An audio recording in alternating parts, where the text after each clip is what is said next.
Monday, July 15th, and the Dome Foamers podcast is back. Today we've got a special episode with our friends, the Breathing Orange Fire podcast. So, boys, let's go.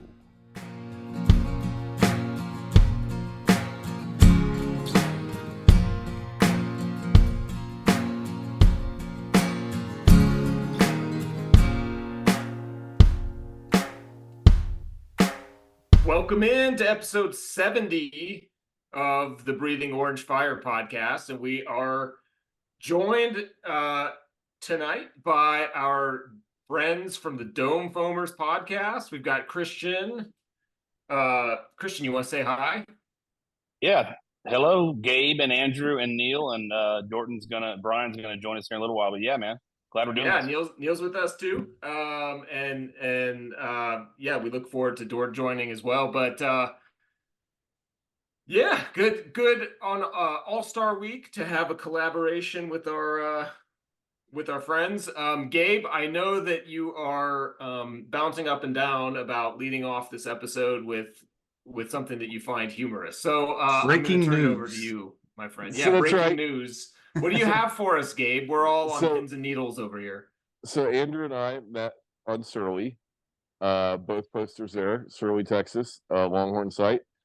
We have earlier read what we thought was a really good, insightful post from Clutch fans, which I also posted on the Astros board over there. And we met the Dome Foamers through Inside Texas. So that's where sort of we met. So we're going to give Inside Texas a shout out right now, Geronimo 3.0. We were having a discussion last week after it came out that Garcia was having a setback, but Espada wouldn't claim it was a setback, but he's back to just throwing off flat ground. And my response was, freaking Andrew, he's going to be giddy with his hatred of pitchers, and this plus the LMJ news. About the same time it came out that basically LMJ might not ever throw another pitch. And this was the response. Does Andrew also like losing? Is he a big fan of the four-man rotation? Does he not like the Astros? Is he a self-loathing son of a bitch? Good Lord, Gabe, I need you to dunk on him as much as possible during the podcast. So, Andrew, I'm going to put it to you. Do you like losing? Absolutely not. I do not like losing. No. Are you a fan of a four-man rotation? I am not. It gives you one less pitcher to hate. Are you or are you not a self-loathing son of a bitch? Now, that is an interesting question. I think there's room for discussion there. Hard no to the first two. That one I would need to think about a little bit more. I think you could make a case.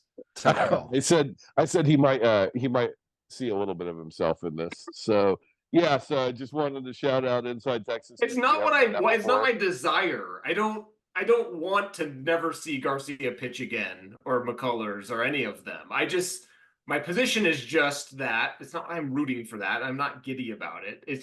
If there's a little bit of I told you so, Gabe, it's that. But that don't mistake that for, me getting pleasure out of this.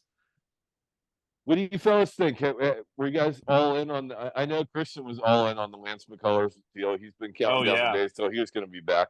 The coffee salesman, you call him? Yes. Well, we've changed his name to now it's McCoffey. Just to make Lance McCoffey. So yeah, I think it's hilarious to start this episode with, and I just want to point this out that Gabe has referenced Andrew and myself as double doses of negativity. I don't see where Andrew has an issue because he's right more times than not. I've on our podcast, as I listen to y'all's as well, I've decided to stop talking about Garcia and coffee salesman McCoffey because they weren't ever coming back. And now, well, it looks like they're likely not. So still not back. Yep, so still not back. I will say this, the Garcia thing truly is a little surprising to me because it's gotten to the point in time where Tommy John surgery is almost sort of a mathematical thing. Like you're a certain number of, we talked about this before on one of our podcasts. JV talked about after 2022, they said, hey, were you surprised that you could be back as good as you were? And he's like, no, because if you look at the numbers, like 92% of people come back and have like 94% of their productivity, which is weird because you don't think of Justin Verlander as being like an analytical type to like quote numbers at you or something like that. But it's an injury that most guys come back from and most guys are okay from. Garcia's never had any kind of health problems. I thought that he would be okay. The Lance McCullers thing, I did take the over on a third of an inning, and I think I'm going to lose that. I think I'm going to lose that bet. But I did too. I'm truly a little surprised that Garcia is not coming back. It looks like. Yeah, I mean, you also think that Forrest Whitley's going to win a Cy Young by 2040. Yes, I can over exaggerate just like you do, Gabe, but I also have some of the text messages. Look, I get it, and it's also because we're desperate for arms. But I just never trust one. As you guys are going to agree with this, I never trust what the Astros say about sure. their injuries and medical. We never know what's really going on ever. I mean, we don't, and nor should we ever believe them. But I just don't think you can ever. And you're right. In today's modern technology, Tommy John has been not as serious an injury, but you still have to come back, and every single person is different, and every single person has different bullets left in the chamber and how they recover from major surgery, and you just never know. And that's why it's time to have to go out and make some moves for some pitching. Yeah, and like, Gabe, and you can back me up on this. Andrew and Christian are the guys that scream 25 different negative things. And then when 4 or 5 of them come true, I've told you, I've been saying this all season. I have been saying this all season long, but we don't ever go, well, you also said sell the farm here. You also said this guy will never play for us. Hey, Mieski, you've been the biggest McCullers guy on the Dome Plumbers podcast, so be careful here. All I've said about McCullers is I'll wait for him to show up, right? Yeah. And so I just kept saying, let's find out. Dana Brown is the guy that knows what McCullers and Garcia are going to do, and based off of that knowledge, those decisions are going to be made. Do we go out and get a pitcher, or are they going to just assume that those 2 guys are the ones? Well, if they can't pitch, well, then that accelerates we need somebody. Well, especially that's essentially all I said, right, Gabe? Or are you going to argue with me on this? That's all I really said is all off season when you said, well, we're going to have McCullers and we're going to have Garcia, and I kind of tapped the brakes a little bit on that and just said, basically what Neil just said. Like, we'll see. I will believe it when I see those guys on the mound. I'm maybe a little pessimistic with my assumptions that pitchers who are injured are going to be injured, perpetually. Well, this is, I mean, this year's been a good year for you, and your pitchers can never stay healthy. As the Astros I'm not rooting for this. I know. Yeah. As the Astros, but if you want to say, oh, there's going to be a pitcher gets hurt on this team, you can say that about any team any year and probably be right. Okay.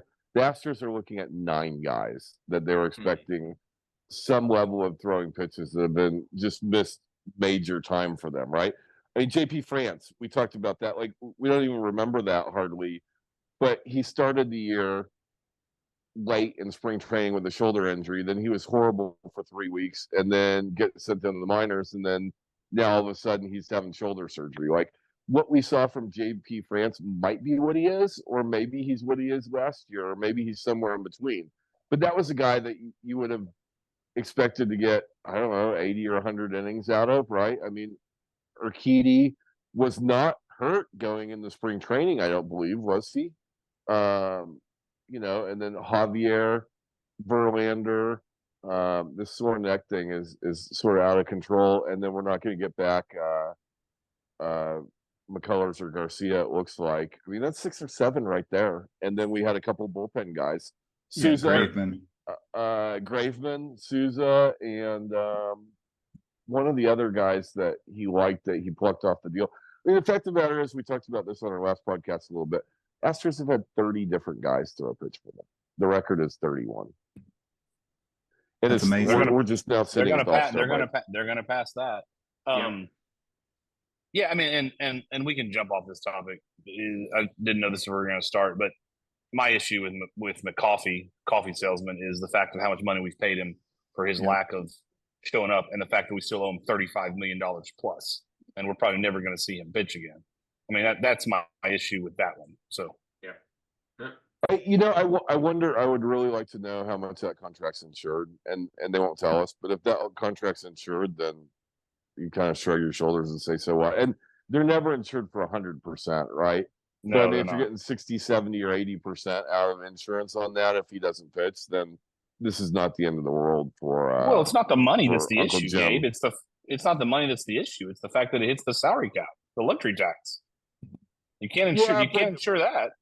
But here's the thing: we're $4 million below the tax, and we don't lose any sort of competitive. We're $4 million below the next line, but we got another 20 million above that before we get to actual like competitive penalties. Right? It's just money. You could add $24 million, and all it would be is money out of Jim Crane's pocket. So Right, in but that sense, it matters. But next year we have $36 million tied to Abreu and McCoffey. Yeah, Just that's those the two. problem. And then Montero with 11 million is not exactly what you'd call money well spent, right? Can he get hurt? Oh, and by the way, let's just get all the negativity out of the way so that you guys can be so giddy and so happy, and then we'll turn to something positive. By the way, in my ongoing crusade to try to figure out whether Joe Espada is a bigger dum dum than Dusty Baker, I think probably not, because he gets the absurdly easy stuff right for the most part, like filling out the lineup card at 4:00, which is totally and completely an unforced error if you write in Martin Maldonado 187 times in the 162 game year. But during the game, like, what the hell, guys? 2-1 I don't game know. on Sunday, and you go with freaking Kenny Powers, and then you go with Montero, and then you go with, I don't even know, because I like freaking threw shit and stormed away I didn't understand that either, and I didn't understand that no one truly asked him that after the game, or at least I was going to ask, did anybody say anything to him? Did anybody question him on that move? I didn't see it. I hung around, so I wanted to see that exact question. I didn't see it. Now, it could have been in a more thorough press conference / question that were fired to him, but I didn't see it. We've got 5 days off. None of them pitched on Saturday, by the way, when you lost another one-run game in extra innings. Fine, whatever. They pitched some the previous two. Like, you're fixing to have 5 days off, and who knows when the next time they're going to pitch, as we're going up to Seattle. Like, how do you not keep the game where it's at 2-1? Yep. It's just a gross way to go in. And a little bit of it was, I had won 3 weeks in a row. I'd nailed the exact record, and last week I had 5-1. So all we needed to do was take care of the business on that 5-1, and I would have had 4 weeks in a row. But instead, 4-2 to Andrew's 3-3. I will take solace in the fact that Andrew has been wrong now 4 weeks in a row. Andrew went 3-3, huh? In too pessimistic a way. Yes, he's like 2-1 and then 1-2. Andrew, defend yourself on this. What was your thought process? I was only 1 game off. Right. On the Dome Bummer side, I went 4-2 and nailed it. Y'all 2 went 5-1. I mean, it's the difference of one. It's the difference of one game, you know. But it's odd that the two negative Nancys went below the 5-1. That's kind of weird. I know, who would have thought? And yet we were right there. Andrew's been wrong 4 weeks in a row. Andrew's been wrong. Matter of fact, I nailed it. Gabe, well, okay, a couple of things. One, we have audio record of a whole series of predictions from the preseason. So there are receipts. I don't think there's any way anyone could possibly know what was said on that podcast. Yeah, well, I have the recording. We can go back, and I guess it exists, online. So there's that, Gabe. So, maybe I'm wrong 4 weeks in a row. That's one thing. Another thing, with the weekly predictions, I'm loath to predict a sweep just because it's not super common, right? Even against bad teams like the Marlins. So I think I went 2-1 there and 1-2 for the Rangers series, which I was right about. But and Yep. He Go also ahead, hates Gabe. predicting. He also hates predicting 3-1 in a 4-game series. He does not want to wrap his mind around sweep or 3-1 in a 4-gamer. 3-1 I could do if they have It a hurt. 4-game It series hurt him against the to agree with that.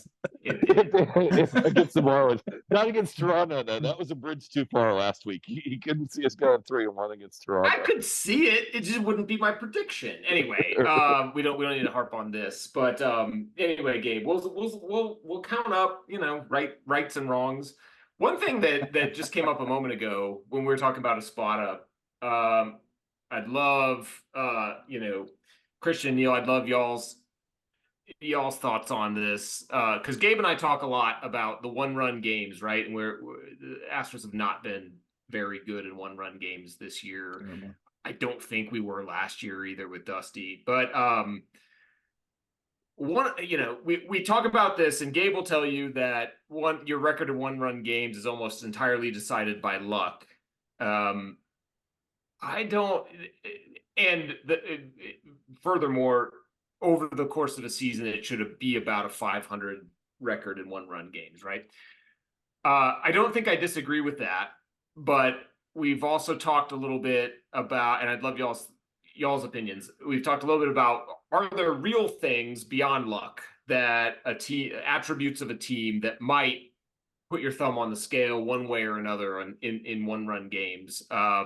I've suggested a bad bullpen could be that. I think another obvious one that Gabe was hinting at is bad managing, right? Just bad managerial decisions. Do y'all have thoughts on that? Because Gabe and I don't know, Gabe, if we really disagree or kind of agree, but I think you're a little bit more on the side of the Astros have had horrible luck in one-run games this year, whereas I think maybe there's more of a reason for it. 2-run games, by the way, we're like 15 games below 500 in 2-run games. Wow. One or 2-run games. One or right? two. 1 or 2-run. So if you extend that games, to 2-run games, so basically we're abysmal in close games. What you're saying? I have a thought on this, and this is me watching the games and looking at this team currently in its current form. The bullpen gets obviously all the attention because it is the bullpen. It closes a game. It's there for everyone to see.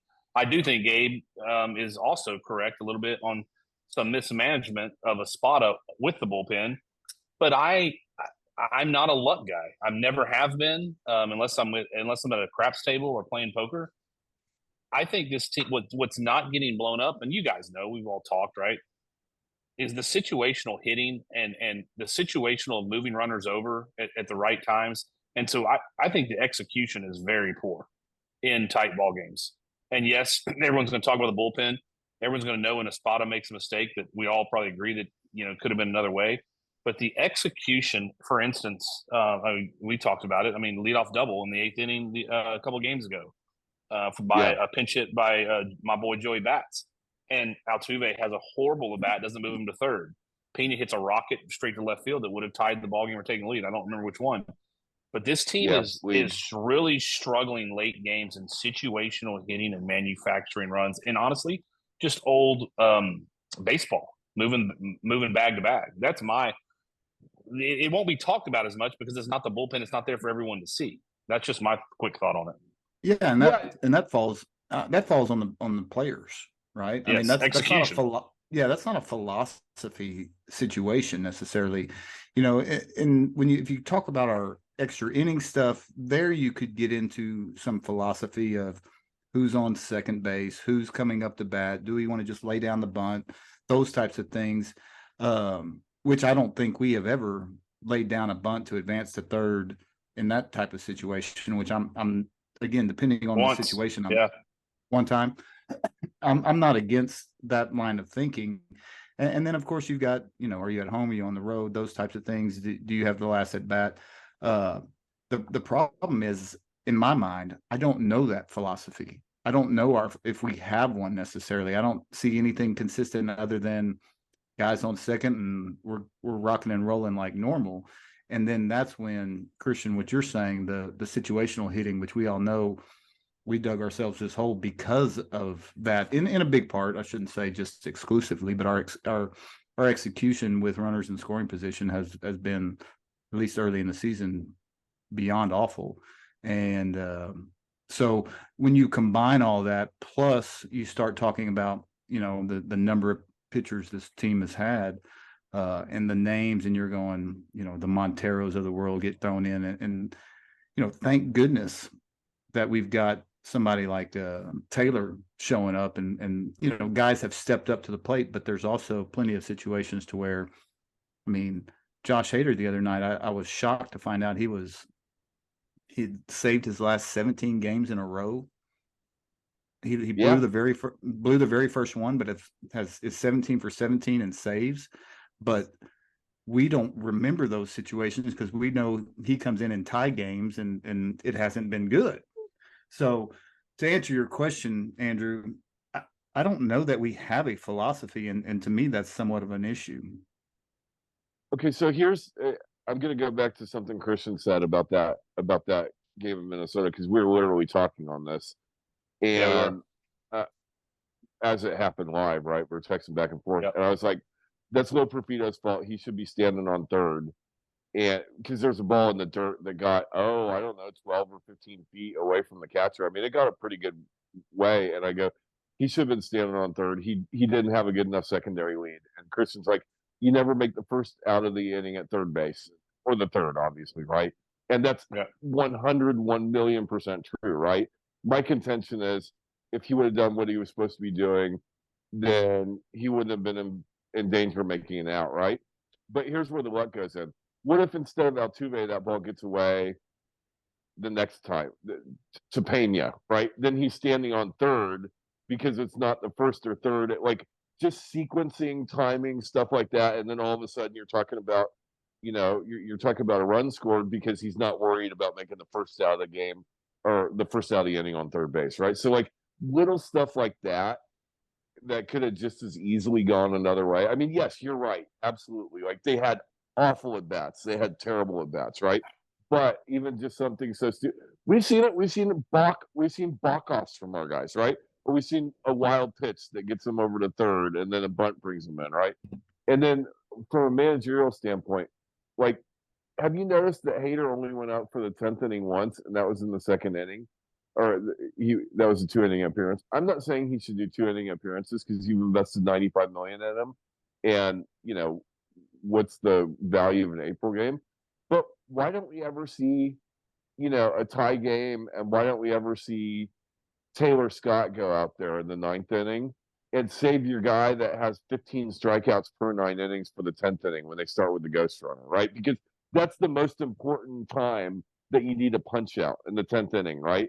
And instead of our punch out guy, like, I'd rather keep that bullet in the chamber in a tie game and be like, you know what, whatever. I'd rather lose this in 9 without Hader than lose it in 10 after wasting Hader in the 9th. Well, what do you think about stuff he would like be that? ripped, though. I agree with you, but I agree with Gabe on that one, because I mean, if you can limit Hader's inning, you don't want Hader pitching 2 innings unless it's the playoffs. You really don't, or unless it's coming down to you don't. I mean, I agree with that, but and I do think some of this, Gabe, is guys, new manager, new situations. It's not Dusty turning, looking at him, saying, "What do you think?" He's having to make the call. That's a different ballgame. Who's his bench coach? If you're gonna give a team with championship aspirations to a guy in his who's failed at 7 managerial interviews. No, it's Lopez. It's Omar Lopez. They took him off first base. Yeah, the old first base guy. What the hell? Why do you not have, like, some sort of old hand manager that's managed 20 or 30 years in AAA and a couple of years in the bigs as, just the guy that's been there and seen it? Like, are they afraid of him sort of usurping the role of the team? Or I guess. Did you say Orbit? Yeah, I mean, I think Orbit could make some of these moves we need to make coming up, which I guess we're about to get into. Promoting from within at this part of your success cycle is like, I'm sorry, you do not often do an exhaustive search and found out that the best guy for the job was the guy sitting right there on your bench the whole time. And for that to be everything in that, like, if you want to go with the new one, bring in like some version of like Jim Leland. I mean, not now, but I'm going back like 20 years. He was a bench coach, I think, in between managerial gigs, right? Bring in Joe Madden. Bring in. I'm not ready. I'm not ready to pile on Espada. I do agree with you that he's made some questionable moves, no doubt. I will say this: we started 7-19 and had an absolute disaster that we paid for playing first base. And since we've gotten rid of that, we're playing at a championship level. Are you sure that it's not since we've gotten rid of Kyle Tucker? Should we consider that? Well, let me tell you something. There needs to be some discussion there too. Mm-hmm. There needs to be, and I'm not. No, I know who it is, but how in the hell have we done this without Tucker? And how do you foul a ball off your shin and you're out for it now to eternity? Is a whole nother question. But again, we don't know if there was something else going on. We don't know if he was like fighting through something because we talk about the Astros medical staff all the time. Well, here's what's so irritating about he's missed 35 games. He's missed 35 games. They didn't put him on the DL for 4 or 5 days because they weren't sure that he was going to be out the entirety of the DL process. And now 35 games later, he's still not able to freaking run. There had to be broke or stress fracture. I mean, there had to be. So why is he not immediately on the IL? Hell, even worse than that, it took them 8 minutes to decide whether or not to take him out of the game as he's writhing around with a broken leg, and it takes him 8 minutes to try to figure out whether or not he's going to rub some dirt on it and stay in, and then 5 days to disable him. I don't know what's going on there. I don't know. I mean, JV, like, we're supposed to believe that he got sore neck motorboating his wife or something like that, and he's been gone for like 6 weeks.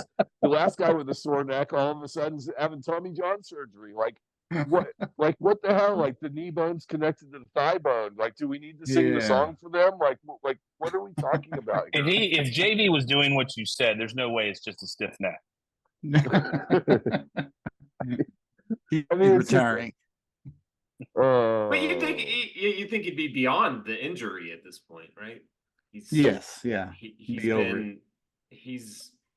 presumably been doing that. 35 games is a ton of games. I know. It's a third of the season. Yeah. I mean, by the way, he's not going to be in the starting lineup in Seattle. No. I mean, we're now hoping for maybe back before the trade deadline. Maybe. Same with JV. Yeah, that's insane. I mean, and it sucks for us because, again, the initial report is all we've been told. And, I get the who cares what the fans say and whatever think, I get that side of it, but it's annoying. It is annoying to, like you said, hey, it looks like he's going to tough through this and still stay out there and play. And then the next thing you know, it's 35 games. Or JV is like, oh, he's going to probably just miss this one start. And the next thing you know, I mean, he's ghosted us.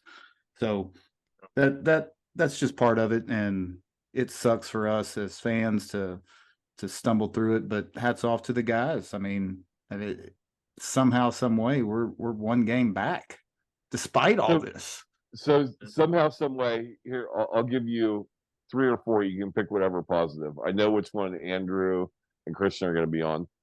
Mr. Presley has not given up a run since like June the 3rd or something like that. Like 17 or 18 appearances in a row with no runs. That's great. Jordan Alvarez. He's so fun to watch. Alvarez put on his cape and is playing at MVP level.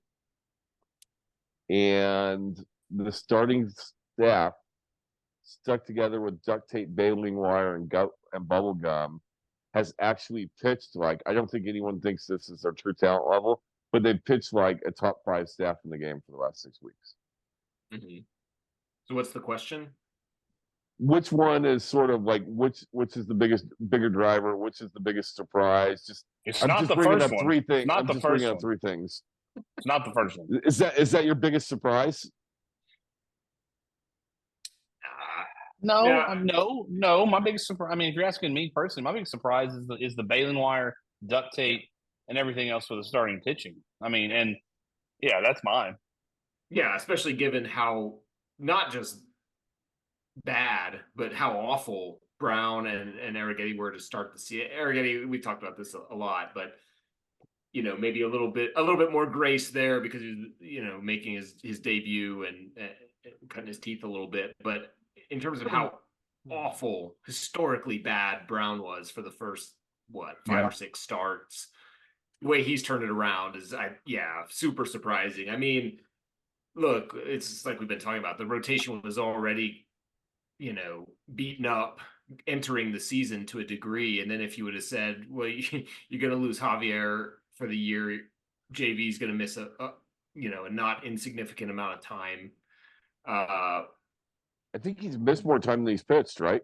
Yeah, probably at this point. He started off on the IL too, right? So yeah, I mean, if you told us that 6 weeks ago that Brown and Arrighetti and Blanco were going to kind of lead this resurgent charge after April, that seems like it would have been pretty surprising at that point, right? But and I think we're getting close to the breaking point where we've borrowed time for so long, and they've competed really well, right? Yep. And so now you got 70 games ish. Oh, we might be right on 70 games, and we go straight to Seattle. So that's kind of what where do we go from here? Like, what do we do? How and in my world, my mind, I think in our current situation, I think we can run down. I mean, we're one game. I think this, as current as the roster is, they can win the West. I don't really give a damn about the West. I mean, I want to win it. Yep. I think it gives us better opportunities for the playoffs. But what do we do to improve our chances in the playoffs? Hey, forget winning the West. We're about ready to run the Yankees down. Have you seen what they've been up to? They're like 7-20 or something in the West. Like, they're going bad. And that's another team I'm really not worried about. I mean, the Guardians, I've been saying, aren't any good all year long. They've got 5 All-Stars. Maybe I'm wrong. I think water will find its level. I'm not giving up on the Astros actually having a bye. I'm not either, but I don't think in current form it needs to. Correct. It needs. That's what I need. Like, what moves are out there? What can we do to give us the best opportunity to be the Baltimore and Houston, get the buys? I'm not saying we will, but I agree. I mean, Yankees don't scare me. Guardians are playing out of their mind, and they're just playing well. They're just playing good baseball. So my question is, Gabe, I know you sent me a text or sent us a text about trade possibilities. I don't want any of your combo crap that's never going to happen that you send. I mean, I need real. That's all my stuff. I mean, I don't like to deal in the realm of reality because reality is boring. Reality is boring. No one ever has enough balls. I've gathered that. No one ever has enough balls to do what needs to be done, right? I mean, like, although maybe I'm just a reactive nut job, there's definitely a possibility that could be the case. But I think if given it's not like they're talking about you on forums or anything, so say what you got to say.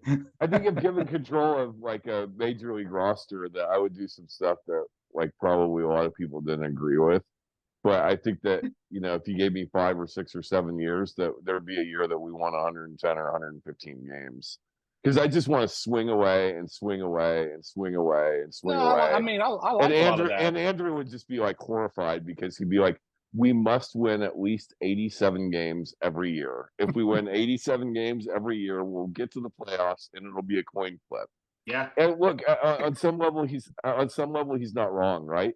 But I want to watch Ricky Bobby, man. If you ain't first, you're last. I want to see someone go out with their hair on fire and try to put together a team that wins 110 freaking games and cashes it out in the playoffs. That's not exactly my position. You're exaggerating my position a little bit. Of course, I'm exaggerating it a little bit. Yeah, believe it or not. Yeah, no, I'm just saying, like, on some of your moves, I agree with a lot of what you say. I just, I do place a little bit more of a premium over having the long term in mind while you're making these moves. It doesn't mean never go all in for a single run. It just means like generally not doing that when you have a bigger picture in mind. That's all I'm saying, Gabe. I don't want to chase. I don't want to chase 4 quarters in a trade. I want to chase. I want to chase $1, if that makes sense, right? I mean, like I think you can find quarters in different places. Like dollar bills are hard to find. Okay, well let's talk about some of them, and not any of your combo unrealistic stuff. No. I mean, stuff we can actually we Yeah. can do, and I'm old. When you're 1 game back, I'm okay swinging for the fences. But there needs so that's what I was gonna. That's what I was I- gonna say, Gabe. Are you saying like you think there's some diamonds in the rough that we can? No. I'm saying you go after Crochet because you got 3 more Okay. years with them, and I'm like, Okay. okay, you've established your ace, and now where's your risk profile? Your risk profile is you need another ace, right? So that needs to be Hunter Brown. But if Hunter Brown becomes an ace and Crochet's an ace, and you got them both on under club control, both on under market contracts for under club control, you've solved the hardest part of this game, right?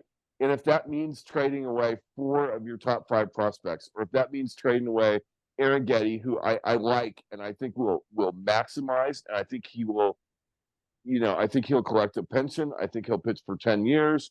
I think he'll be really good. I'm trading him away. I'm trading away Loperfido. I'm trading away Matthews, and I'm trading away Melton. Like, if that's what you need to get a guy with club control for 3 years, like, I do that. I do that every day, and I don't even think about it. I don't even consider not doing that. No, I agree. I would take Crochet, and I like all those guys, except Melton. I don't like Melton, but I like all the rest. Whatever the cost is on Crochet, me personally, I'm all for it. Because of the 2.5 years control. That's right. The issue, That's right. the issue is, what are we going against? Because we're being going against the Dodgers, the Orioles, and others, and that's the thing is that GM Mike Elias, obviously, as y'all know, the Astro groomed Mike Elias. He's going to. I'm sorry. I was talking about Mike Elias with the Orioles, but I mean the Orioles have a plethora. Sure. So my question is, how do we get Crochet? So it's 4 players, fine. I'm all for it. That's still going to go down. That's going to go down to the highest bidder and whatever the White Sox think is the best haul. It just is going to. And that is look, that is true. And maybe we literally we have that plan B enough. as well. Maybe we literally don't have enough. Okay, that's possible. But I would say at some point in time, it doesn't matter that Baltimore's system is so much better than yours. Because Baltimore is not going to be like, oh, take my top 3 prospects. They're just not going to do that. No, they're not. Like they're not. And so you know what? You say, hey, you can have my top 3 prospects, and you can have these 2 guys that have kind of graduated from prospect status that look pretty interesting, right? And like a Loperfido and an Arrighetti. And Chicago should like that because they've got 2 guys that are already competing at the major league level. So you have a floor. And Chicago has holes everywhere in the roster. They need to get in floor guys, right? If they're ever going to compete, they need a 4-for-1. They need a 5-for-1, where all those guys are major league players that are knocking down 1 or 2 WAR, right? Like for them to get 3 guys that are at 1 WAR and 2 guys that are at 2 WAR in a year and not have to pay them anything, like that's valuable when you've got 26 open spots on the roster that sort of suck like they do, right? And roster spots, when you're good, I don't care about anything other than my top 15 guys on my roster. If I'm talking about the playoffs, right? Like guys 16 through 40 on your roster are to get you through the regular season. But like in the playoffs, you need your dudes to show up, right? And that's like 7 or 8 arms, and that's like 6 or 7 bats. That's it.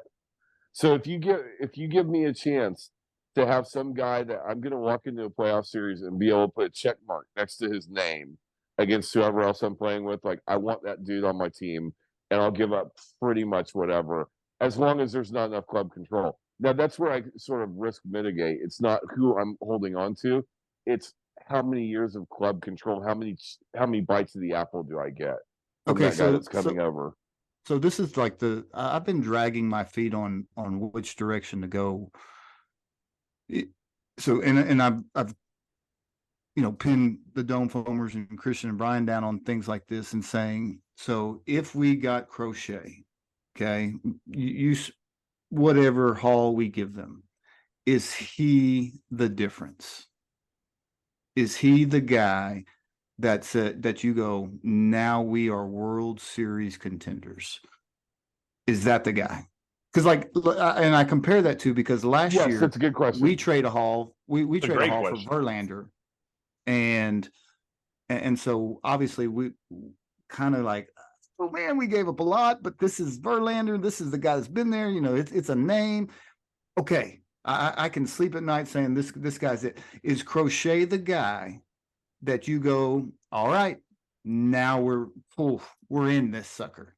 And that's where I struggle. Like I can't find the guy that I feel like this is year. I'm not worried about, what the Hooks do or what AAA does. I'm worried about what this major league team can do this year. And so if we're going to trade some prospects and some players, I want to win it all this year. And so give me a name to that's the guy. And I struggle to find one. And so that's when somebody says Crochet, right, I'm going, I get it. Yeah, we got club control, but is he really the thing? Well, I look, I think you're right. And if the answer to that is 24, I don't know. If the answer is, will he be the dude in either 24, 25, or 26 that's not making 35 million, that puts you in the stratosphere? I think more likely than not, right? I can't say that about like 24 alone, but the fact that you got 3 chances at it, and you've got Hunter Brown for another 4 years, and you got Framber for another year, and you got, like, this is probably it for JV, right? He's not going to hit his option. Sure. So, but I like Jake Bloss. I'd be interested to hear y'all's thoughts on that. But like, if Jake Bloss has to go, send him. Okay. Yeah, he's okay. Gone. And you know what? And he'll be a good pitcher for Chicago, I bet. Like, and they'll get more value out of him. He is way more likely to be on their next winning team than Crochet, right? With sort of the disgustingness that is the Chicago White Sox roster. I want to hear Andrew's take on this, and the reason why is because I feel like we're all come from different. Like, I totally get where Gabe's coming from. I obviously I've known Neil a long time. Neil is all about what's going to get us this year, which I totally get.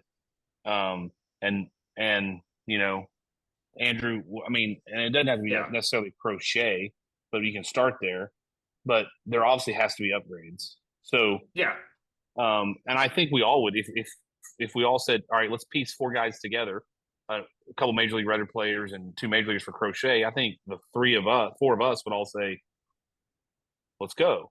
But to Neil's point, is adding Crochet, just Crochet, enough for this year?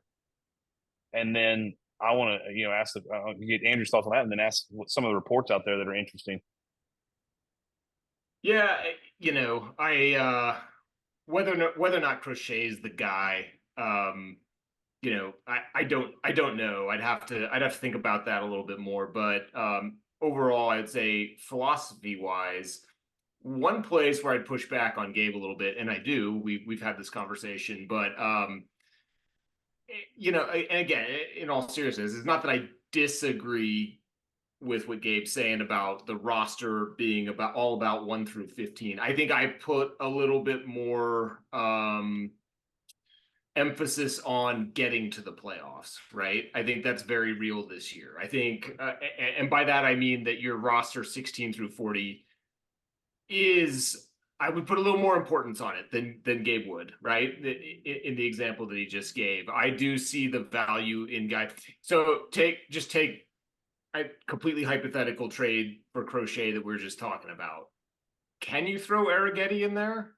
It's not that I'm opposed to moving Arrighetti. I get, Andrew, that's where I was going. Yes, I know. Right, but given this year and the current situation, I understand why Chicago would want him. I understand why we would include him, but until you have McCullers and Garcia, like you're basically you're upgrading, yes, but you still have the same problem of making it, and you're improving the postseason. I get that too, but you still have to get to the postseason, and that's where Gabe and I sometimes, I think, disagree on that.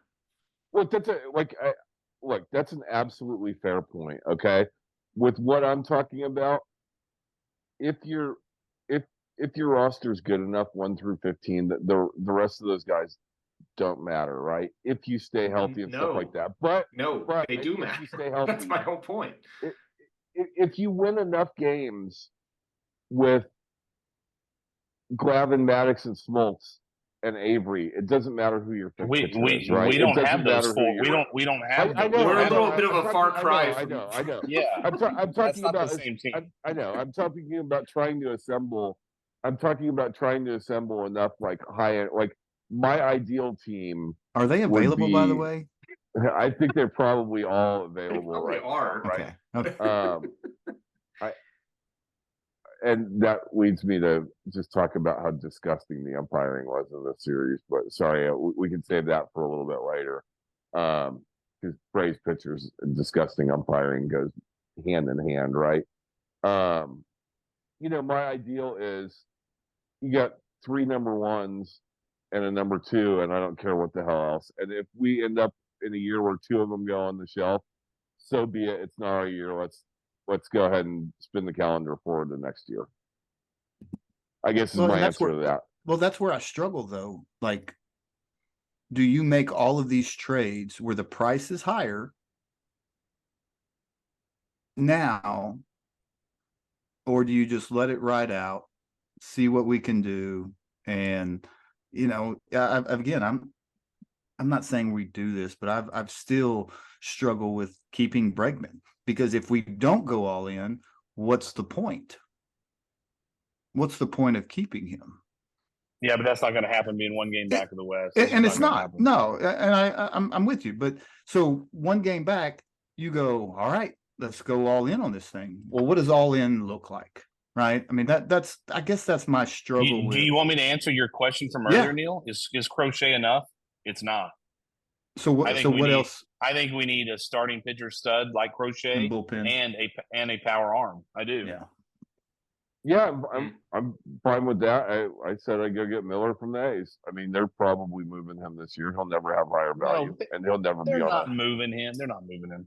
You don't think? I don't think so. If I was them, I would. If I was them, I would. But I don't think they're going to. Billy Beane is really smart, man. Do you think that he sits there and thinks this guy's going to be on our next winning team? No, but he can. I mean, unless he gets blown away by an offer, I mean, he can do the same thing again. He can run it back for next year. He can do the same thing next year because that guy's under so far control. He'll have a little less value, and he'll be a little more likely to get injured or just lose the ability to find the plate or something. Like there's a thought process about like sell when you know the asset's never going to get higher. And I don't know how that. Yeah, but I don't know how that guy could ever get higher. That's fair. That's a good point. He's a stud. He's so freaking good. He's one guy that this year has like stood out in all the baseball. Do y'all think this Andrew Vaughn, Christian Walker stuff that's being reported is legit? No, I don't think the Diamondbacks are selling. What does Andrew Vaughn do for us? What does he do for us? Yeah, he's a pedigree. He was a very high pick, right? A couple years back. Yeah, but he's a Brady. He's a Braves replacement. Yeah, his numbers are bad. Last time I looked, I don't see how he's a solution. I mean, look, it's at first base. If you're gonna go get a first baseman, I guess you can make the argument go get a left fielder. But if you're gonna go get a first baseman, nothing beyond Vlad or Diaz makes any sense, does it? I guess Walker would make sense. Yeah, I would do Walker. If you think they're gonna sell, but the Diamondbacks are coming off the World Series appearance, invested a lot in the team in the offseason, traded, and they're 2 games back in the playoffs. They're not sellers unless they come out at least 14 in a row or something coming out of the break. I wouldn't think. I mean, yeah, he makes sense, but see, Tampa's the kind of team that would be 2 or 3 back, and they would sell him because they're like, "Hey, we can get good value, and he's going to make $18 million next year, and maybe we lose half a win, but that's probably not going to be the difference between making the playoffs or not. And if it is, our 8,000 fans will get over it." That's all fair. Here's a question then. If we can't get Crochet because he goes to another team, then who? What's plan B? Hmm. Yep. Boring back of the innings, back of the rotation, innings eater.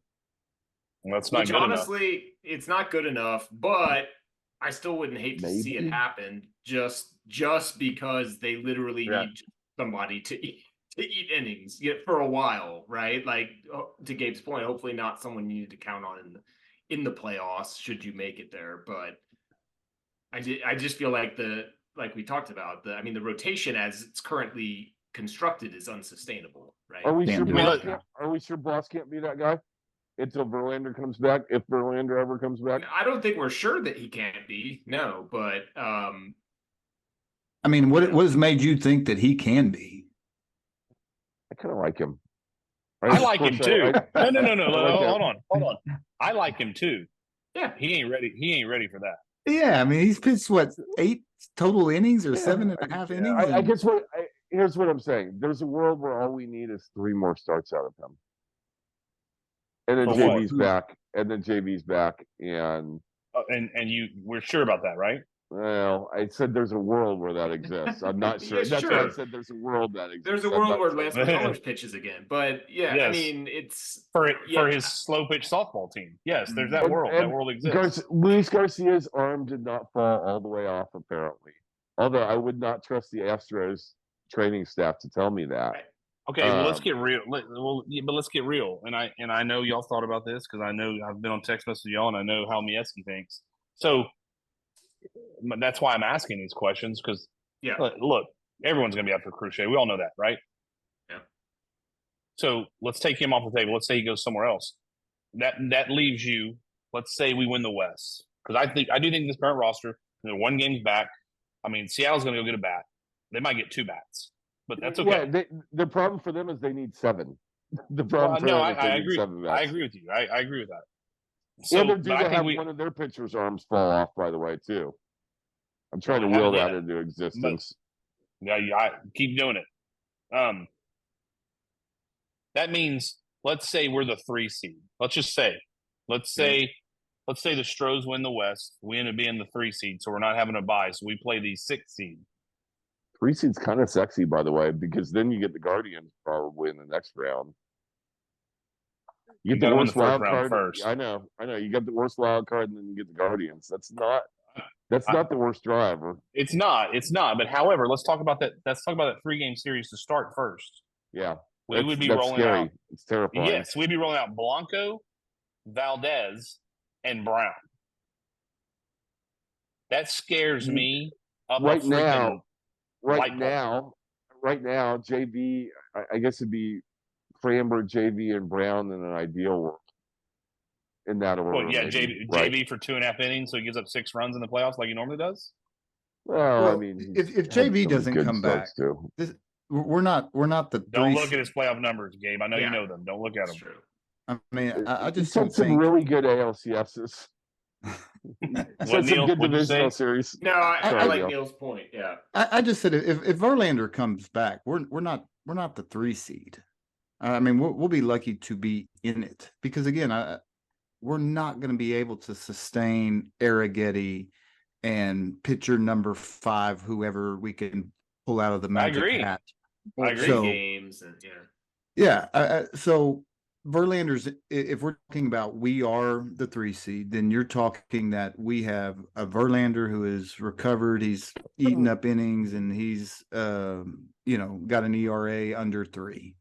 So that No. guy. He's not going to have an ERA under 3. He won't have that. If we're talking about the 3 seed, again, it's Verlander. He's going to give up his solo home run. He's going to give out his 2-out double, or he's going to give out a walk, and then the 2-out double that's going to score the guy he walked, and you're going to up, and it's going to be 7 innings or 6 1/3 and 2 runs. 6 1/3, Verlander? That's He's his, averaged that's his, like 6 innings this year. He's averaged 6 innings this year. And that is, we are missing that, right? He never goes out and shits the bed, and that's what Hunter Brown did for us. right. When in his bad start, and I was texting Christian and Andrew about that. I was like, you know what? He was bad. He had some bad luck he could have been better. But you know what? He got it together when the bullpen was shot and pitched 6 innings, and that had been missing from him. I was proud of him on that start, even though he gave up 7 runs. because we need the and so innings. I mean, we're uh, again, this is just my struggle in the reality of the trade world and how do we get to where, I mean, yes, I'm with you guys. If we get even a number 2, number 3, and whoever that world is that the difference? I don't know, but it's better than Bloss. It's better than Arrighetti. I mean, but you can't say that Verlander isn't a magical piece to this puzzle. I mean, in order for us to get the 3 seed, we're going to need him to pitch, and we're going to need some help. I still don't want to rely on Arrighetti. I just don't think he's there yet. So if you're telling me we're the 3 seed, then we've made a trade. Probably. Here's the slight pushback I get. If we win 60% of our games, we're probably going to be the 3 seed, right? If we win 3 out of every 5, I mean, we're basically tie with Seattle. So if Blanco's deal with the devil continues and Framber and Brown continue to be really good, then what you need is 2 out of every 3 starts for them to win, and then you need to split Arrighetti and Bloss, or Arrighetti and whoever else that other guy is. And that seems, with a good enough bullpen and good enough lineup, like that's like it could happen. I'm not saying I'd be comfortable betting on that, but like I could see a world where JV doesn't pitch and we just need just enough to sort of ham and egg it through for another 3 months or 2 months and hold on, especially if Tucker comes back and he's good and Yainer learns how to hit home runs again and Yordan continues to be. Because look, man, when Yordan laying waste to the pitches and Yainer's hitting 360 and Altuve's doing Altuve things and Bregman's not April and May Bregman, like that's a team that can win some games 6-4, 6-5, which is what you're looking for out of the sort of back end of the rotation, right? Hold them to 3. Sure. Give us 5 and hold them to 3. That's not a quality start. That's not a good ERA, but that could be a winning formula, especially if Scott continues to be good. And by the way, is Scott good? Like, are we convinced that he's good, or is this just one of those things where he's like pitched out of his mind for 3 Taylor months? Scott? Yeah, Taylor Scott. Yeah, he's a reliever. Never trust him. That I think is the right answer. I think. Yeah. He's destined for a great contract next year. For a year, not if right? not if myself or Orbit's doing it. Well, Jim's gonna love him. Yeah, and I get what you're saying, Arrighetti, but like the Ranger series again is a I don't know if it's a slap in the face or reality, but again, we had Arrighetti pitch Saturday. Pitch really well. Tight ball game. Not mad at him. Go to extras and don't pull it out. Blanco gives up 2 in the first, and then of course Montero. So you just go like on paper, yes, 60%. That sounds great, but this is not the Astros. Who are we? Are we first half Astros? Is this just the energy, the adrenaline from Abreu being gone, and we exhale here at the break, and then we return to some normalcy?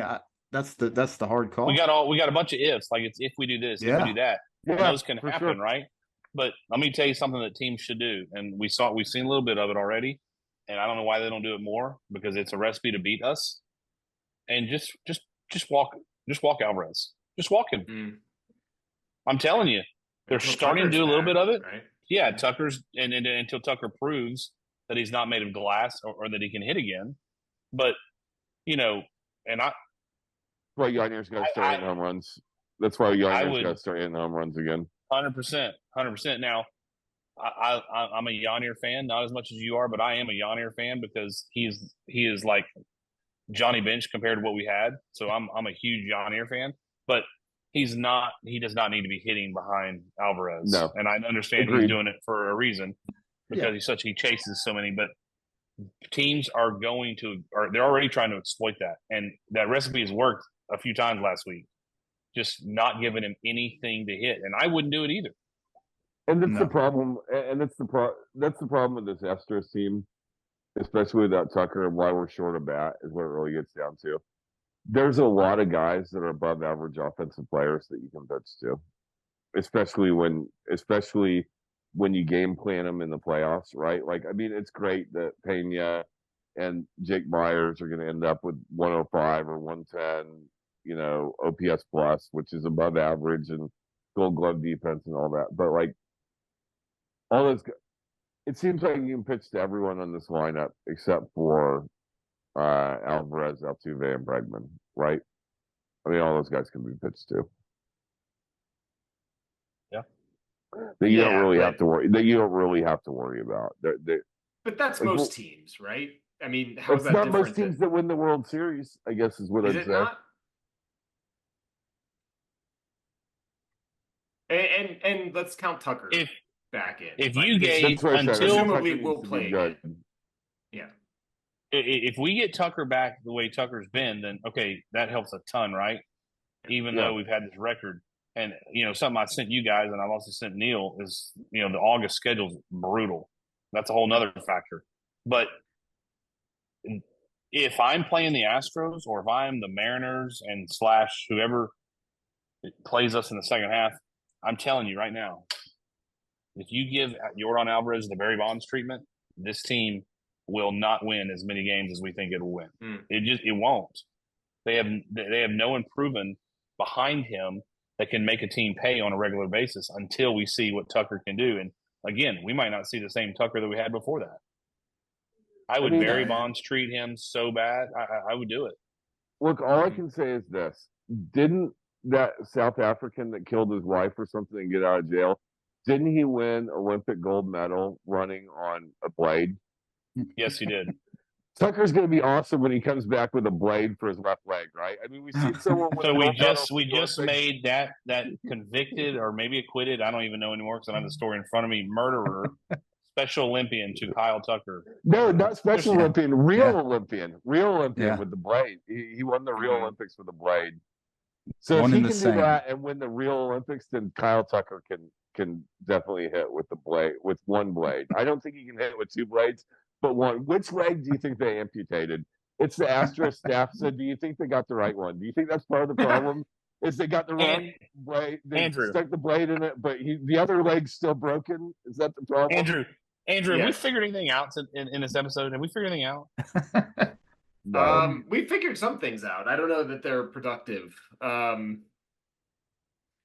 no, I mean, I think it's interesting philosophical conversation.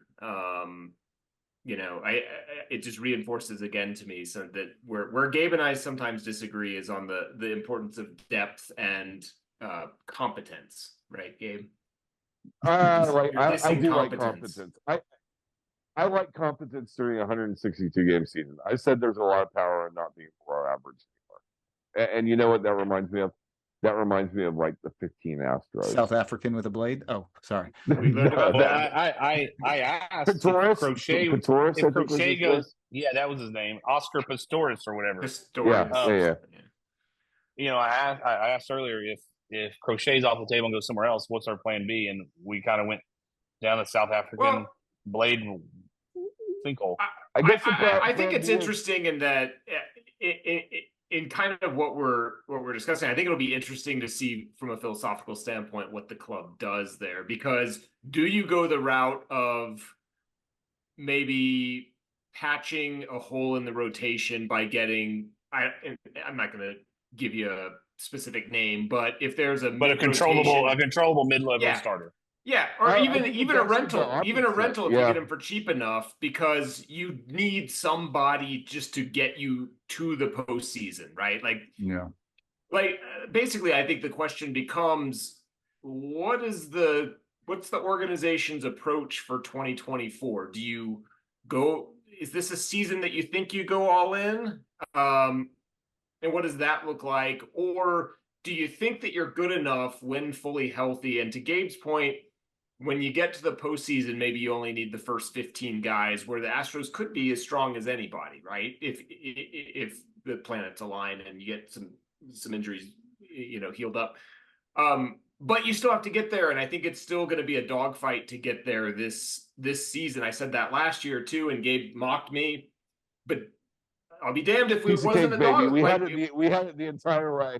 it went to the last weekend of the series, the The season, entire way. right? Never a Andrew, doubt. Never a doubt. Andrew, I still think they have to eat, and I agree with you in the fact Yeah. that to eat innings, but I still think they need a controllable starter because, I mean, let's look Yeah. at 25. Yeah. Javier on the mend, Urquidy dead, Garcia dead, McCullers dead, Yep. Verlander not doing the option. I mean, who's in the rotation next year? I agree. JP I France. agree. See that's actually the one thing I don't like. I want to either swing big with a lot of controllable, or I want to add a rental at the back of the rotation.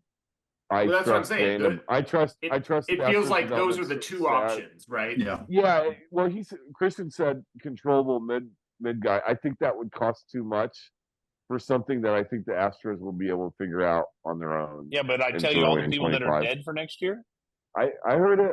They're all dead. Maybe it's blue balls, man. Maybe I like Ulolo. I don't know how to say his name, but I like Ulolo. I mean, he's not ready yet. He's not ready yet. I know we're talking about 25 though. We're talking about 25, right? I know he's not ready yet for 25. Oh, if he's gonna be good, guys that are good get there before you think. Like Jake Bloss, 5th round draft pick last year, baby, and he's up. Third round draft pick. Oh, was he third? Who was there? We had someone else that was. Anyway, not a high pedigree guy or anything like that. Out of Georgetown or something like that. And Yes, that was Georgetown. For one, and it was for 1 year after he pitched at an even lower level. Okay, well, look, don't tell me Miguel Ulalala or whatever it is, because he's got a great arm, but he's not ready yet. But I mean, we have to look at control for next year. I mean, well, you know the answer, you know the real answer to this. Forrest Whitley. How did I know this was going to get in Forrest there? Whitley is dominating right now. Every Forrest Whitley is episode. dominating It is. AAA right now. I just like They put out a like a promo hype, Instagram post of Forrest Whitley. And Gabe sent it to us, and it was for 7 innings. Gabe, That's I mean, right. it wasn't even like that dominant. 7 innings. Even for 7 innings, it wasn't that spectacular. It was awesome. It was real, and it was real, and it was spectacular, Andrew. It was real, and it was spectacular. It was real. Oh, he does have a 0 ERA in the majors, though, right? That's what I keep saying. I mean, Mhm. we're talking GOAT territory right now, Mm-hmm. and he's got the Jeff Luna stamp of approval. When they called him up, he dusted off the Death Star tweet that he brought out for Jordan and Tucker. I am not supporting or being on this podcast any longer if we waste any more time on Forrest Whitley. Okay, so here is I agree. one thing. I So agree. I'm going to go back to some of the message boards. I'm going to go back to, and this is funny because Andrew and I were talking about this, and then literally the next day, is from an insider on Clutch Fans. He said Dana Brown believes that he can walk onto any backfield of the Dominican Republic and pick out any 17 or 18-year-old and have a 4th or 5th starter 5 or 6 years from now. Dana Brown believes that? Yeah, Dana Brown absolutely believes that. So you know who should believe that? Is Ozzo Campo, who we let go. That guy was unreal. So that was your argument against Click, right? I mean, that was the argument against Click, and why Click had to go was because he ran off guys like that he had no business running off. Didn't empower them, wanted his own guys in there. We liked what was going on with the front office, and he came in and tried to remake it in his image when he was told to be a caretaker. Which the funny thing is, he did a really good job with the major league roster of being a caretaker and not taking any big swings and saying, "Hey, we got enough talent here. We're going to bullpen." Well, I'll always respect Click because he hated Dusty like I do. So I'll always respect him. I'm okay with that as well. Do you think he would have hired Espada? I don't think so. What? No one else interviewed Espada. I don't think Crane wanted to. Crane didn't want to hire Espada. I don't get it, man. But no, I mean, I thought that was interesting the way, because Andrew and I had just been talking about that, and that was like from a guy that knows he's got stuff, and he said that like basically Dana Brown will chase stars because he absolutely believes he can take care of churning out viable major league players all over the place. which is what I think the Astros development staff, I think you got to give them a ton of credit, because for an organization that's ranked 28th, 29th, 30th, we've turned out a lot of guys that are average or better players in the last 4 or 5 years. Well, you know how it poorly. is. They do this based on prospect rankings and everything else, and big names, and I mean, and that that Big goes into the tools. draft. Yeah, tools and all that, which that matters a little bit, but it also matters what's developed and what's done in the minor leagues going to the big club. And I agree with you. I mean, the Astros have not performed like the 28th ranked farm system, not even close. No, I mean, they perform like a top 10 farm system. And I'm just talking about in the last 3 or 4 years. I mean, you go back, we got a guy in the freaking top 5 of the rookie of the year going back 11 years. Now, ignore the first 6 of that run, because that's when we had really highly rated teams and we were graduating the McCullers and Correa and Bregman and Tucker and Jordan and stuff like that. But I mean, like this system's been considered bad since at least 2020. And I give you, all sorts of guys since 2020 that didn't have big prospect pedigrees. That's a damn good Major League Baseball player. I really like the first round pick from where they had to pick him at. He's got a very high floor. We'll see. It's Walker Yannick out of Sam Houston State from Gregory Portland. And then they drafted 6 pitchers, which I'm all for. So yes, we needed that. They did. Their second pick was a guy that just had Tommy John a month ago. So I'm like, well, he just fits in right with the organization. Well, does he want to start? But I mean, I am pro. They needed an influx of pitchers. So I will keep an eye on this kid if y'all haven't seen it yet. I don't know. Obviously they still have to sign, but in the 6th round they drafted a kid out of JUCO that hit .502 with 32 home runs and 104 RBIs, named Caden Powell. Yep. So that ought to be interesting. Is he supposed to stick at shortstop? Do we know? I don't know that because I don't know enough about him. I'll know in the next day or two, just reading stuff on him. But obviously the bat is what's probably going to make him, if he makes it or not. Yeah. Well, we take in the 11th round. That's the one I was looking for. 11th round. Yeah, because that's who we're going to pay. Yeah, that's the guy that we think of all the guys. That's a tough sign. And look, Ochoa is doing really well right now. I mean, that guy's doing for an 18-year-old. He's got everything you'd want to see at 18. I mean, look, he's still 3 or 4 years away, but that's the area where Dana Brown thinks that he can find. Well, and you guys stars. know. I mean, for people that are listening that don't, I mean, that's why they draft the guy with the big arm, Tommy John. Second, it happened to be our 3rd round pick, but 2nd pick overall because we didn't have a 2nd round pick. Is you pay under slot for him to collect that money for that 11th round pick. Yeah, and that's your big swing. And we've done Luno had a bunch of 11th rounders that ended up playing. Like if you look at like a disproportionate amount, because look, if you ever go back and look at a redraft in baseball, which is why I can't pay all that much attention to it. Like even a 10 years later redraft, you can't even get through 1 round of guys that you recognize, right? I mean, then it becomes like by pick 24, some years by pick 13, it becomes like, hey, this is going to win me some serious points on obscurity scores on Immaculate Grid, right? I mean, and this is redraft with perfect 20/20 hindsight, right? So if you get an 11 rounder to the bigs in 5 out of 7 years or something like Luno did, that's incredible, man. It is. And I'm a baseball nerd when it comes to prospects. I get to see some of them, and I'm just that guy. So I will follow it. But to your point, I agree. I agree. Baseball draft is the most largest crapshoot there is in any of the drafts. I don't care what anyone says. Yeah. I mean, I think there's only been 2 Hall of Famers go 1-1. Now it should be more because A-Rod should be in there, but we've got the whole Puritan. Well, Griffey, who's the other one? Reggie Jackson? Was he 1-1? No, he wasn't.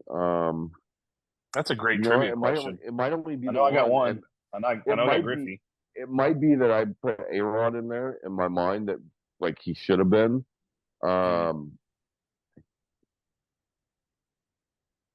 if there really is two, our listeners are yelling at us right now. The ones that haven't like Yeah. tuned us out You and been bunch of like, idiots. "What is this I will. nonsense?" All I can say is this. Long ways to go, but talent wise, Bobby Witt Jr. has the ability to. And Too salty. hey, if Correa stays healthy, Correa will put up 70. Joe Mauer. I mean, he's almost at. He's on. Yep. There. Thank you. Did you Andrew, look that up, or nice. did you? No. Did you recall that? No, that was a recall. Yeah. So I love Witt Jr. Like I said, if you're of the opinion that like if you get 60 or 70 WAR, that you're a Hall of Famer, and Correa's got a ring and he's got some moments and stuff like that. I'm not. I'm just saying I'm not having this getting conversation. in. All-star Carlos Correa. I'm just throwing out guys that could get there. Brian Taylor, any day now, he's going to kick in. Remember when the Yankees took him 1-1 and everyone was so excited? Did that guy ever Strohs took throw a major league pitch? Mark Appeal. I hated that pick, man. I did too. loathed that pick from the word go. I was pounding the table for Bryant. I want to ask this question, and then we probably can get to the wrap up side of this. But this has been fun. I enjoy giving Gabe a hard time as he gives us a hard time, and I appreciate Andrew. I appreciate Andrew who brings the professionalism on the Breathing Orange Fire podcast. So there's no doubt. I let him try to be the wild card one week. I said, Andrew, I'm just going to lead. I'm going to play the straight man, and you be the wild card.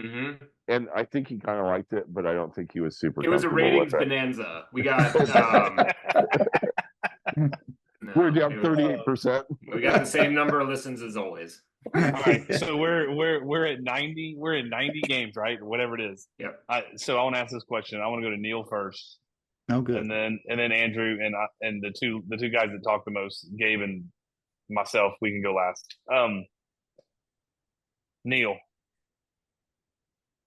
where do you think the Astros finish in the AL West and seeding in the American League playoffs? And the best part about this is it's recorded and it's kept and we have receipts. Yeah. Oh boy.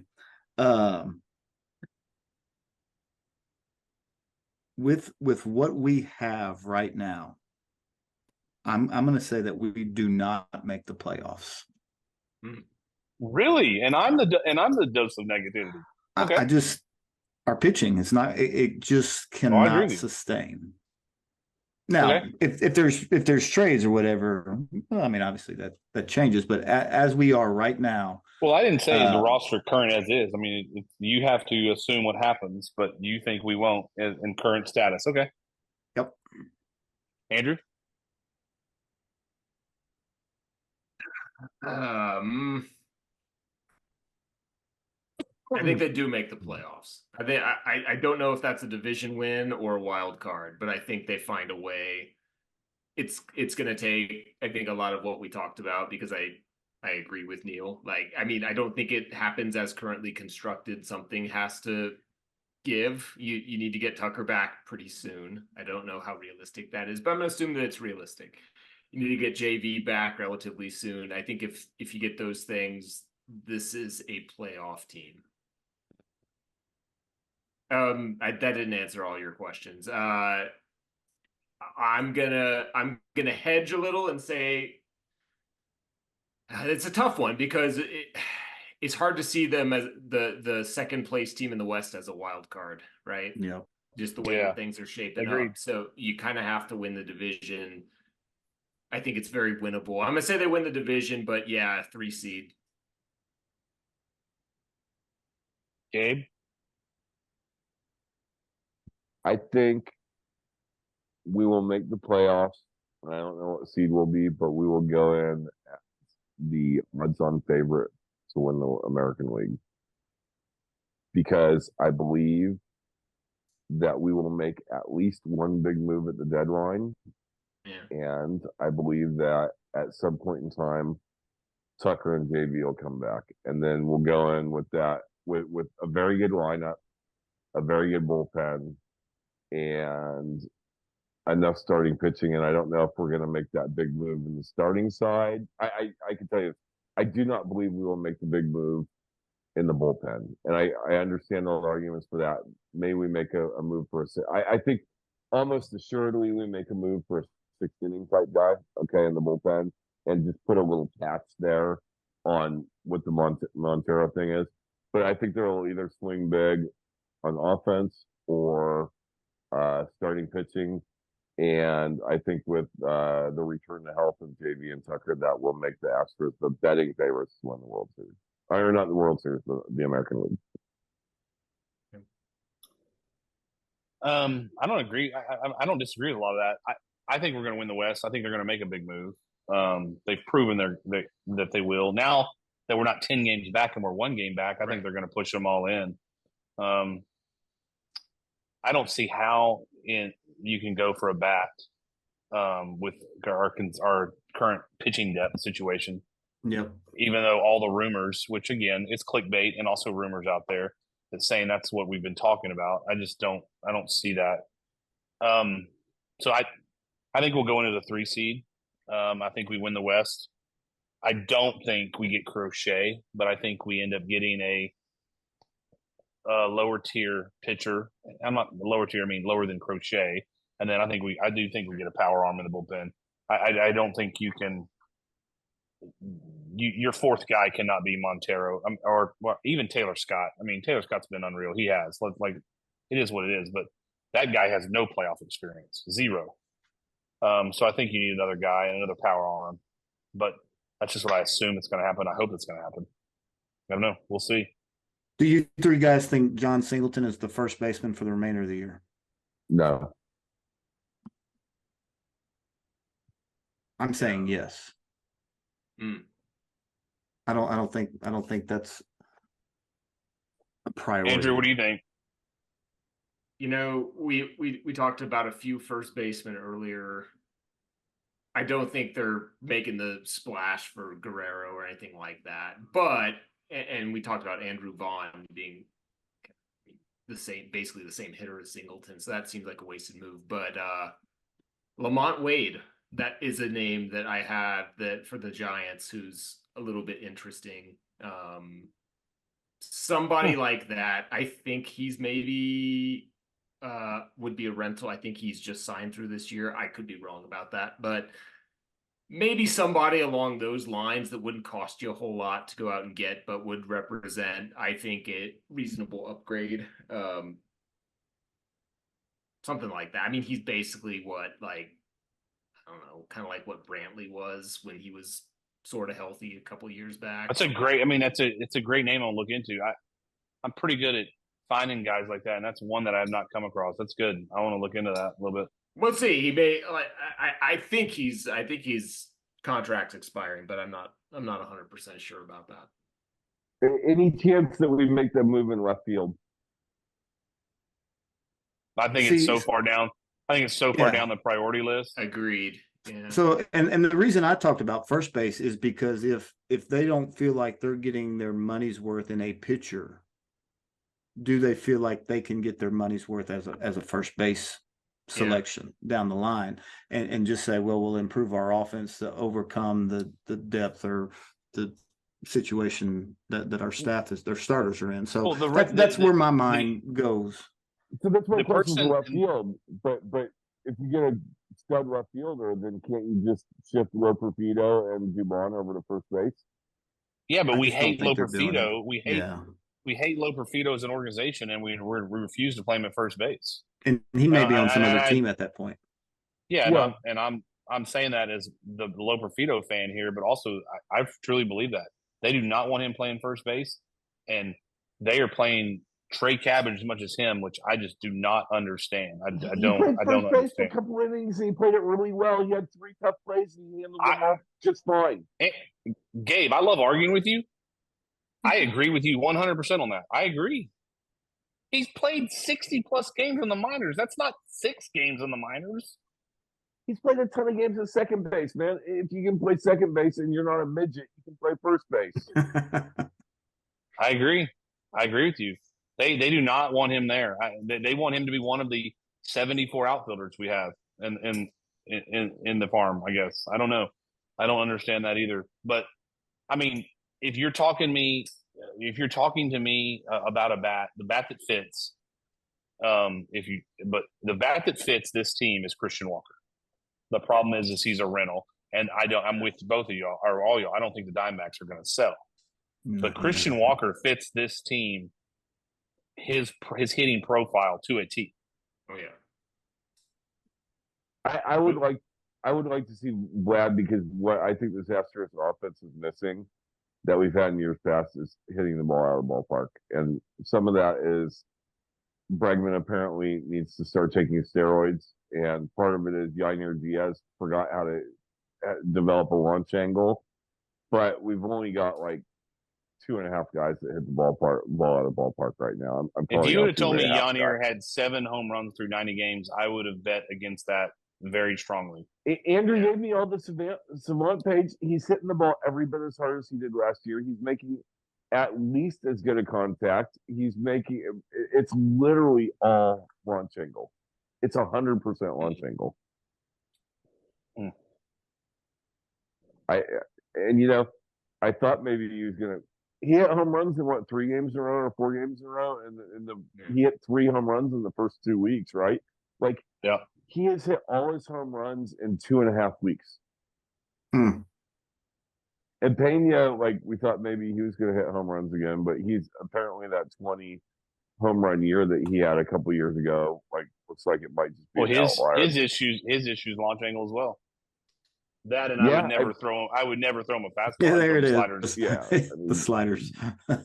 It's like late career Biggio, man. If you throw that guy anything other than slider in the dirt, you did something really dumb. Yainer's his ground ball percentage, to follow up on that, has gone from 44% last year to 52%. That is really, really high. That is really high. Yeah, I mean, if a pitcher has a 52% ground ball rate, you call him a ground ball pitcher, right? Yep. He's a ground ball specialist. And yeah, I mean, you just that. Look, he hits the ball hard. That's how he's hitting almost 300, right? And he doesn't strike out. But if you can't elevate to celebrate, man, you can't be a good major league hitter in the 2020s. It doesn't work, right? I mean, it just doesn't. Anything else you want to touch on, Andrew? No, I don't think so. Gabe got me wandering into Yainer Diaz's Savant page. There's so much. So what's going to happen in Seattle? I mean, we're now tied in the loss column, and the first series out of the break in the All-Star break is Seattle. Do we leave with the division lead, or do we leave 4 games back? Which is more likely? And it's a 3-gamer? 3-gamer. What's more likely is somewhere in between, Gabe. Well, yeah, I know. Gilbert, what? Gilbert, Kirby, Castillo, likely. Yeah, they'll have it set up. It's just an interesting mix of styles, right? Because they are better than us at every single position in pitching. And I maintain that we're better than them basically every single hitting position. I mean, fine, France is a 110 guy and Singleton's a 106 OPS guy. Sure, that's fine. It depends on if you want to consider left fielder, or like your top outfielder versus your top outfielder, your second against yourself. But it's 8 or 9 that we're better than them offensively. I and agree. They're better than us at every single position, at every single pitching position.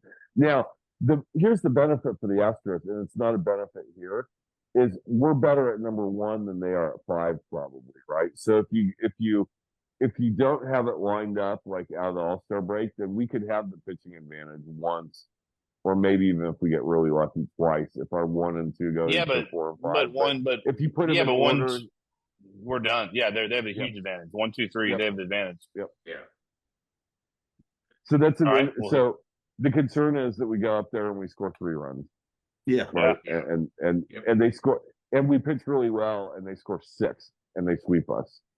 Or they score 4 and we score 7, but we lose 2 out of 3 because we got 6 runs in 1 inning, like we can tend to do sometimes, and then we got blanked and scored 1 run the rest of like, that was gross. The Rangers had 6 hits this weekend and they beat us. I know. Yeah, I know. 6 hits over 2 games and they beat us both games. And didn't they? Yeah, they had 3 both games, right? Yeah. Terrible. I'm gonna predict 1 and 2, and I'm more likely to think 0-3 than 2 and 1. If you want to know Wow. the truth, I'm very Whoa. very pessimistic about this Whoa. series. If we go Whoa. 2-1 and we leave Seattle in first place, and we will be percentage points ahead in first place if we go 2-1, we'll be the name at the top of the standings. I will be so freaking happy, and I'll also be a fair bet because as much as I like to say that this Astros offense is good,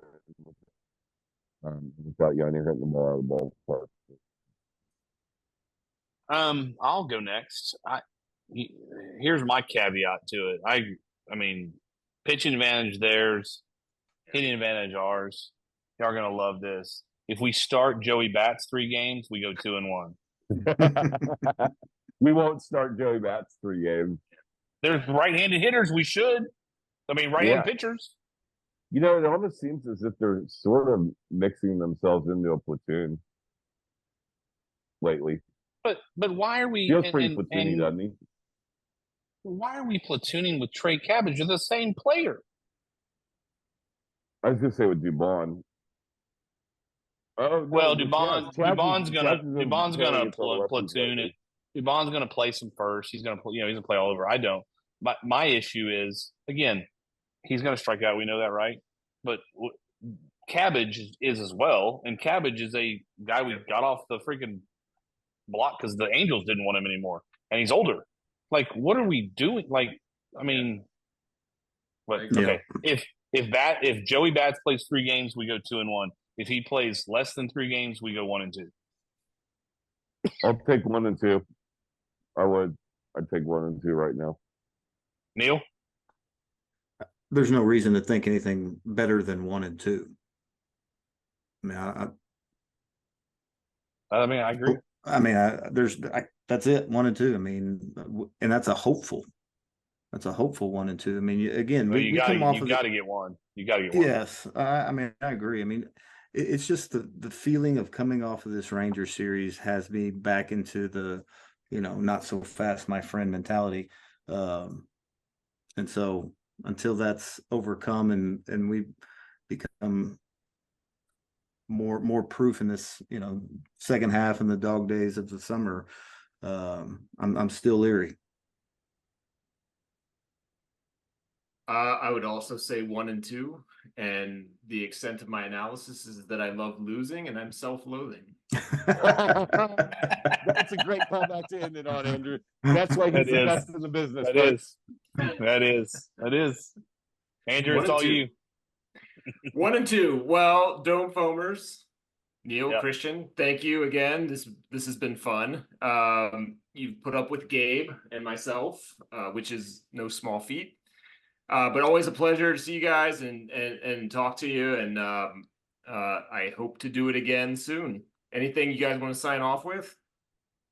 Man, I appreciate it. It's fun. It's actually really fun talking to other Astros fans, whether we're self-loathing or not. It's fun. I've enjoyed it. I've enjoyed meeting you guys. I enjoyed the text messages and the group text, and I really love arguing with Gabe. It's the best. It really is. It's the best. So if we're in this in September, we'll reconvene in September, and we'll do a little more serious one because look, this is off their break, and what we found last year in our first year is that people hate listening to us talk about All-Stars or Hall of Fame, which Andrew and I both love talking about. So we're gonna try not to antagonize the listeners as much this year as last year. So this was a good one for the All-Star break. It's a silly one, right? If it times out, I even say maybe trade deadline reunion. Yeah, and, it's a good idea. And update some of our ideas. We could definitely do a. We could definitely do a fun. If we make a big move, let's say we'll do. If we make a big move, let's say we'll do a recap then. Sounds good. Gabe. Hopefully, you got your power back, man. Thanks, man. Yeah, Yeah. for sure. Take care, guys. All right, go Gentlemen. Stros. Been fun. Astros.